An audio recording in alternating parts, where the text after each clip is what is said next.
Hello, welcome to Spotlight on Souris. This is October 3rd, 2018. My name is Laura Higgs, and today I'm very excited to tell you I have with me Jackie Kirkup, who is the president of the Hillcrest Museum Board. Welcome, Jackie. Hi, Laura. Thanks for having me today. Oh, yes, you're very welcome. It's always fun to interview you. You're full of great information. Now tell me, the museum.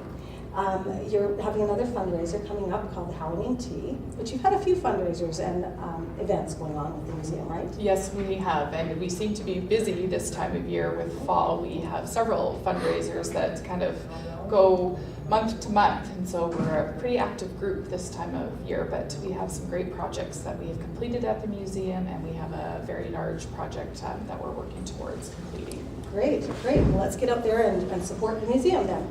So what do we have coming up with the tea? So we're having a Halloween tea, and this has been held for several years. Don't hear too many teas happening too much anymore, but we're pleased to be able to offer this tea in our community. So it's going to be held on Monday, October the 29th at the Fellowship Center, which is along Crescent Avenue. So at the Fellowship Center? At the Fellowship Center, okay. Yes. And so we encourage, it's close to Halloween, and so we encourage people to come dressed up if they so choose, and we have Halloween decorations and just make it a fun afternoon. Good, good. And what time is that going to start?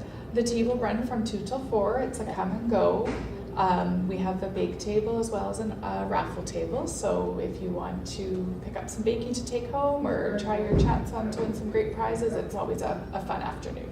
Great, and a great place because it's accessible. Absolutely. Close to downtown, yes. The sidewalks, people with walkers can get in, right? You bet, yes, and there's wheelchair accessibility through the back, so we encourage everyone and anyone that can get out to come on down to have some tea and tarts with us. Great, great, that's wonderful. So your team, your board will be working very hard that day. They are working very hard. They do work very hard. Yeah, they do, and I appreciate every one of them, and they do so much for the museum, and it's just so great to see so many people involved in the community. Yeah. And let's say if somebody can't necessarily get to the tea but would like to somehow be involved, they can certainly make a donation to the museum itself. Absolutely. We would certainly accept your donation and would love your donation, but if that's something that you are interested in, we can certainly write tax receipts, and if you would like to get in contact with me to discuss, that would certainly be welcome. Mm-hmm. And the cost of getting into the museum is minimal, but isn't there a fee that you can be a member for life? That's true, yes. So we do charge daily admission to those that may be coming to the museum throughout the summer. We have memberships that can be purchased towards the museum. They work like a co-op.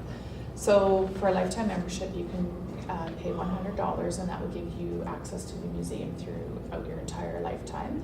Or open hours. Open hours, yep. Or you can choose to pay $10 a year, and that would give you the same sort of access. So as a board member, that is part of our, I lost my words, but a part of our requirement for being on a board is to purchase a membership to be part of the board. So a little perk, but yeah. I for myself, I just chose to do an annual or a lifetime membership, and if I have family that might be coming, I can take them in with me, and it's just a nice little thing to have. Yeah, I think that's what I'm interested in, because then I don't have to worry about paying fees every year or paying each time I go. That's right. There's so much to see in there. There is loads of things to see. So much to read. And we're certainly working on just updating a few of the rooms and changing out some of the displays, and that's always an ongoing thing that we work with, just to keep it fresh and inviting for people to come and see. So I know we spoke about this at another interview, but you have a big project that you're working on right now. You're replacing the balcony on which side of the house? The east side of the house. So for those that may have noticed, we did replace our front balcony last summer, and we are working on the east side balcony for hopefully being open for next summer. So, which is a 2-layered balcony, is it not? So it is, yes. It's a bigger project, but an exciting project. It'll be amazing to go out on the first floor through the garden doors and also on the second floor through the garden doors, and just the view will be absolutely incredible. Yeah, so we're very excited to have that going. And to have those doors propped open and be a part of your tour through the museum is going to be very exciting. Absolutely, yeah, absolutely. Good, glad to hear it. Glad to hear that space is going to be used well. Yes. Yeah. So that's great. So people can come and join you 2 to 4, you said, at the Fellowship Center October 29th for the Halloween tea put on by the Hillcrest Museum. Correct? You're right, Laura, and we'd encourage everyone to come out, and even if you just donned a little witch's hat or something to join us out, just make it more enjoyable afternoon. Absolutely. More festive for the Halloween For festive. the Halloween, yeah. Yeah. All right, thank you very much, Jackie. Thanks, Laura. Spotlight on Souris is brought to you by volunteers of WCG-TV. I'd like to thank Sheila Kirkup, who is our producer, Lloyd Barkley, who is our cameraman. My name is Laura Higgs. Thank you so much for joining us.